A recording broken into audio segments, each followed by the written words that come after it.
This is a moment of history. That is a moment of truth.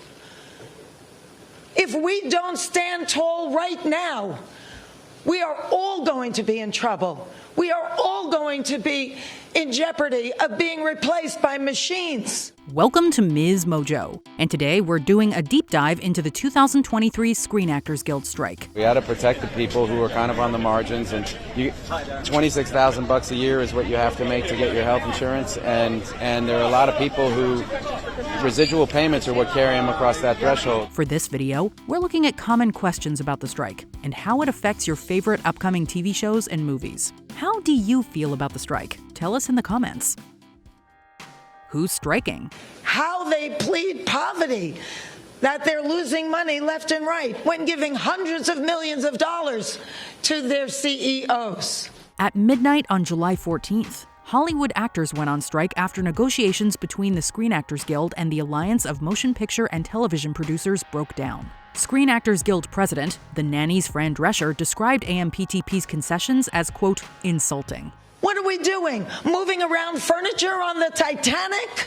98% of the Guild's 160,000 members, which also includes journalists, program hosts, voice actors, and other entertainers, voted for the strike. The strike means that members can't participate in film or television productions or take part in promotional work. Are you in support of the strike? And absolutely. Would you be prepared to strike as well? Yeah, absolutely. No, I'm very much in support of all the unions, and I'm a part of SAG. Given that writers are also striking, Hollywood has effectively grinded to a halt. This also affects film and TV crews, as well as ancillary workers such as caterers and set designers.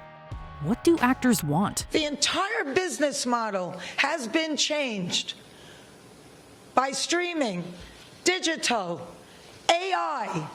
Streaming has transformed the entertainment industry, resulting in dwindling residuals, financial compensation based on reruns, syndication, DVDs, and so on. The Screen Actors Guild wants greater base pay and residuals. Those residuals are what give actors the ability to pay their rent during the times they're not working. We spend most of our time fighting for the next job. A lot of actors rely on residuals to make ends meet. We're not talking about Hollywood A-listers, but the majority of actors, eking out a living role to role. The pandemic has also left its mark. During lockdown, self-tape auditions became common, shifting cost from producers to actors.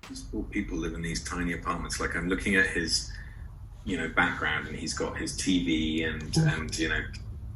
Yeah, mute it.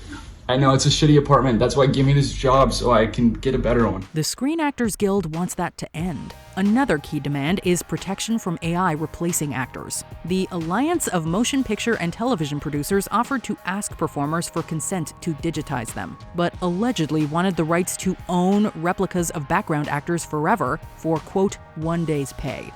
Is this related to the writer's strike? I'd point out the fact that David Zaslav, the CEO of Warner Brothers Discovery, which is, the parent company of the network I'm talking to you on right now, was paid $250 million last year, $250 million.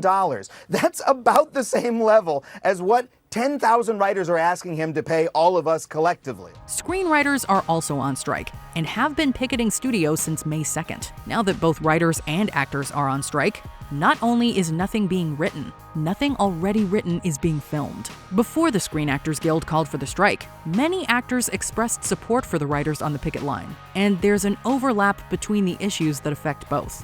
One is streaming. Writers have also seen residuals diminish. Now, the Writers Guild knows how much the average writer gets paid. They have the receipts. So this year, the average writer has earned 4% less than they did 10 years ago. Making matters worse, adjusted for inflation, it's actually 22% worse, which is not good. The other is AI, which writers fear could replace them too. A third issue, unique to writers, is the fact that studios have replaced traditional writers' rooms with mini-rooms. Smaller teams of experienced writers often working for reduced wages. The writer's room, this is a room that's existed for decades where writers get together and break a story and write scripts. The companies are trying to eliminate it. They're trying to make the room smaller. They're trying to employ us on a freelance basis. Has this happened before? What's happening to us is not unique. Workers across the nation and around the world are being replaced by machines and computers, and it has to stop. People have to get behind humanity. People want to work. They want to make a living. While the last Guild of America strike was in 2007-2008, the most recent Screen Actors Guild strike was back in 1980. It lasted over 3 months. However, this is potentially more historic, as it's the first time that writers and actors have gone on strike at the same time since 1960, back when Ronald Reagan was president of the Screen Actors Guild. Ronald Reagan? The actor?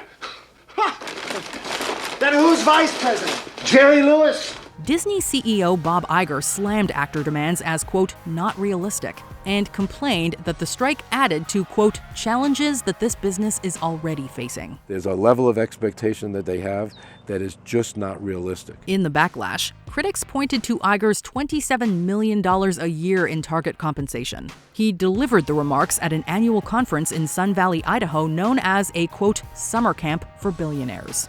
Before we continue, be sure to subscribe to our channel and ring the bell to get notified about our latest videos. You have the option to be notified for occasional videos or all of them. If you're on your phone, make sure you go into your settings and switch on notifications.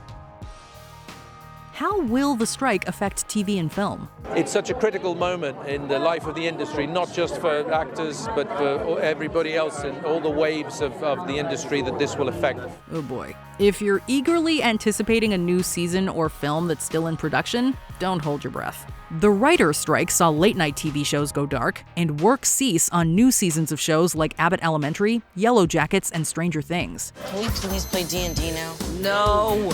Now that actors are also on strike, delays are likely for shows and films still in production, including Deadpool 3, Gladiator 2, Beetlejuice 2, Wicked, and new seasons of American Horror Story and Andor. According to Variety, House of the Dragon Season 2 is still on track, as UK actors aren't on strike. The only thing that could tear down the House of the Dragon was itself. But expect to see a lot more reality shows, game shows, and sports on TV to fill the gaps. Do you agree with our picks? Check out this other recent clip from MsMojo. And be sure to subscribe and ring the bell to be notified about our latest videos.